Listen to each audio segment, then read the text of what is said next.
Yeah, to get to the main purpose of this video, there's two dearly deserving people in a situation that's becoming more and more desperate for them. Now those two people are Cheryl and her daughter McKenzie Tamala.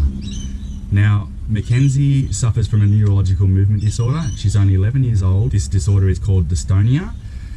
You've likely not heard of it before because awareness around it is severely lacking, even though it's actually the third most common movement disorder after essential tremor and Parkinson's disease. It's a devastating disorder, and it's also one that to this day a cause and cure is still widely unknown. I'll share some footage here that Cheryl has sent me, and this footage, it's confronting for a lot of people, myself included, but please know this isn't a sob story or to make people feel guilty in any way whatsoever.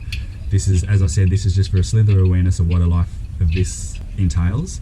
McKenzie suffers daily and nightly from this condition, and even though she's the bravest girl in the world for going through this, and she can still bear the most beautiful smile in the world, as a lot of people that know them are well familiar with, she's also in a consistent state of suffering. She's basically one of the worst cases in Australia, and her form of dystonia is generalized, which means it runs through her entire body, giving her spasms and muscle contractions through every limb in her body and even her face. And to put lightly, it's incredibly fatiguing, and depending on the different days or nights of severity of these muscle contractions, they're also very painful.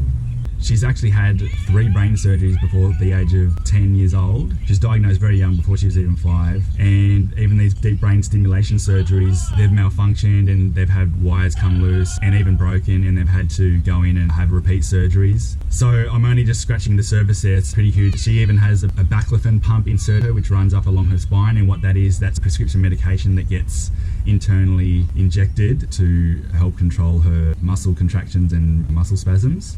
Now she has episodes of worse times and episodes of better times, but for the most part it's a very difficult life that they live. Now all of this stuff that they're doing, it fails to be effective. It helps to a degree, but it's not very good. As you can see, Mackenzie's outgrowing her van, and this is the whole purpose of this video, is that they need help with getting a new disability van. On top of this, Mackenzie's also outgrown her wheelchair, and she needs a bigger wheelchair, but they actually have a wheelchair ready to go and lined up, but they can't actually use it, and they really need to use it now because it's having an impact on Mackenzie's spine and a lot of other issues, but they can't do that until they get a new van. So there's a bit of a predicament here for them. And the impact and implications of not having a disability van, it just can't be expressed enough. They depend on this van on so many levels, just from something as little as, which isn't a little thing at all, just getting out of the house, getting out of the 4 walls that they're in for their mental health and well-being, for getting to all the appointments and therapies that a condition like this requires and demands, the hospital runs that they often do. Cheryl can't leave the house without Mackenzie. Getting to the supermarket just for milk or toilet paper. All of these things that seem small to us are huge to them, and an actual block when they don't have their disability van. This van is their lifeline. They can't be without it. And the tragic thing is, we can't help Mackenzie with her physical state or suffering right now, but we can absolutely help them with this van, which can be realised as a beautiful thing, but this will not be realised as a beautiful thing if we don't start to see action and involvement from all of us. Cheryl is a single mum and a full-time, around-the-clock carer for Mackenzie. Generating income to acquire this van simply isn't achievable from the position she's in. They need $55,000 to get their van that they're calling their Forever Wheels.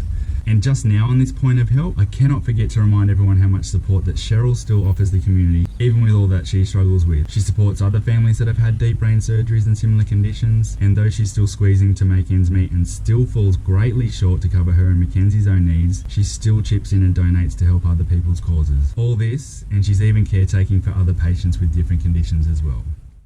Thank you so much for watching, for getting involved, sharing any generosity you can for these girls.